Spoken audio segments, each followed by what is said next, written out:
23,000นะครับตัวนี้ได้สูง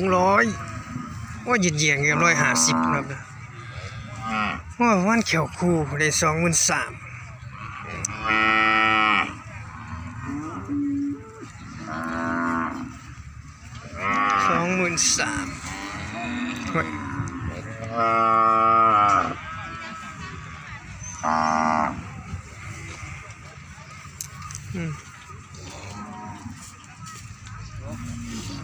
อีก1ตัวนะครับวัวผูจะมาแรงนะครับตัวนี้ให้17,000นะครับเขาให้17,000พี่น้อง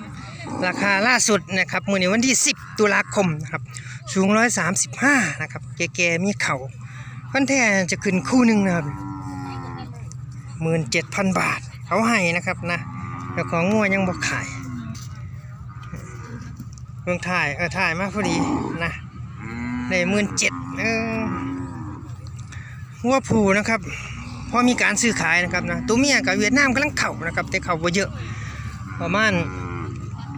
มาบางหันทะเลหา6คนเป็นรถแคปนะครับรถกระบะ4ประตูนะครับนะย่อยืนให้เบิ่งก่อนจะเข้าพี่น้องงัวหุ่นๆเนี่ยนี่แหละใน17,000ให้22,500อยากได้25,500นะแต่งัวตัวนี้มันบ่แม่นงัว22,500ดอกงัว22,500มันน้อยกว่านี้งัวตัวนี้งัว3-4,000 5,000พุ่นล่ะนะครับนะนี่เว้าที่ผมทายเลยนะครับเด้อว่างัวผู้22,000นี่ผมทายหลายตัวเป็น10 20ครับแต่ละนัดครับ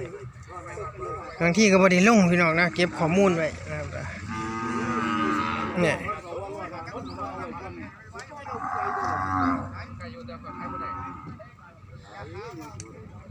เบิ่งถ่ายให้นี่พี่น้องโอ้รอด5,000เขาให้24,000อยู่ตัวนี้เดี๋ยวเบิ่งถ่ายให้เนื้อหลาย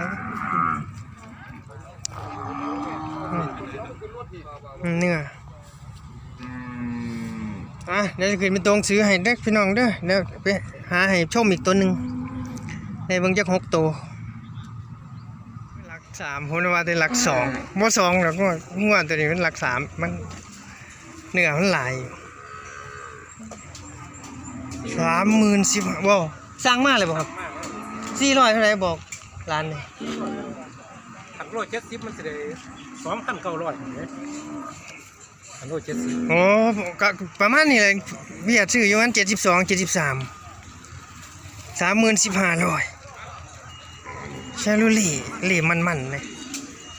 135ที่ราคาเมาตัว30,000 1500แต่เป็นกิโลก็อยู่วันกิโลละ72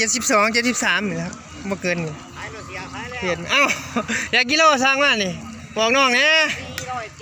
470เดี๋ยวผมสิหารให้พี่น้องเดี๋ยวผมสิเฮ็ดเป็นตัวหนังสือให้30,000 1500แต่ซื้อแบบเมาตัว470กิโลตัวนั้นนี่อ้ายขายบ่โอ้เหลือตัวเดียวพี่น้องเป็นข้อมูลเนี่ยกันว่าผู้อ้วนๆถ้าอ้อนนี่เขาก็บ่เอานะครับอาจจะราคาไม่ได้กันนะครับนะต้องแก่เบิ่งหันในเบิ่งถ่ายให้แล้วป่ะขอโทษขอไฟเบิ่งอีกที่นึงก็ได้135 470โล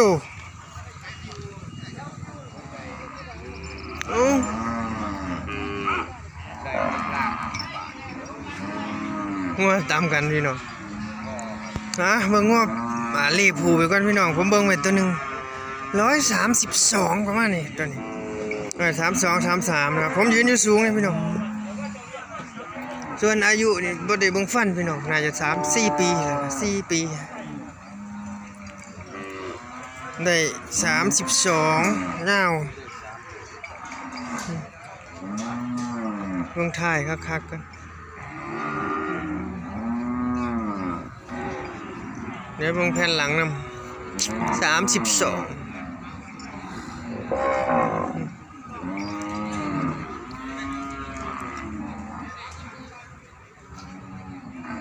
หลังกับพ่อมีเนื้อเลย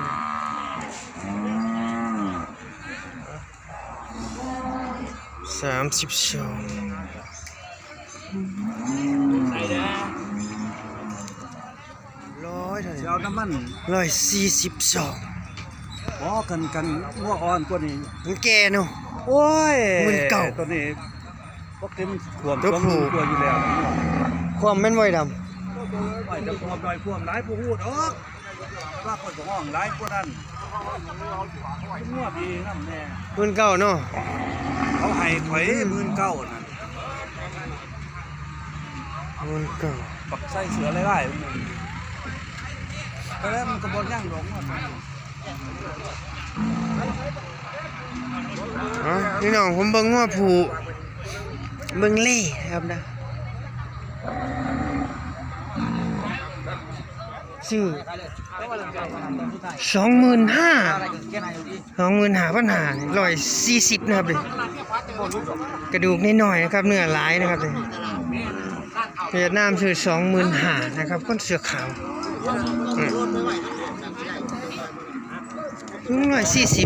ไม่เดินโทรเบอร์โทรอยู่เลย แต่กระดูกนิดหน่อยนะครับเนื้อแน่นๆเมื่อกี้นะครับในราคา 25,500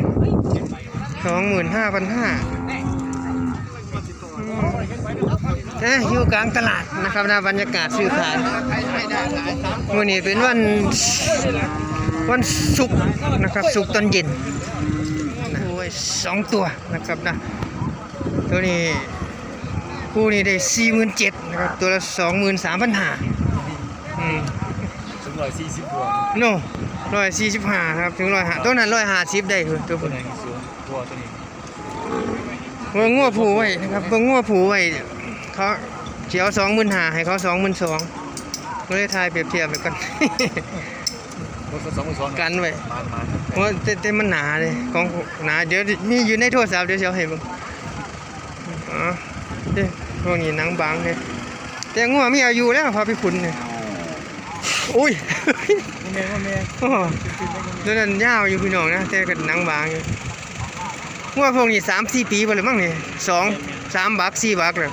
2-3-4 ปีแล้วตัวนี้ก็ว่า3-4 ปีไปเลยตัวละ23,000เนี่ยจอยของโค้งเขาไปขุน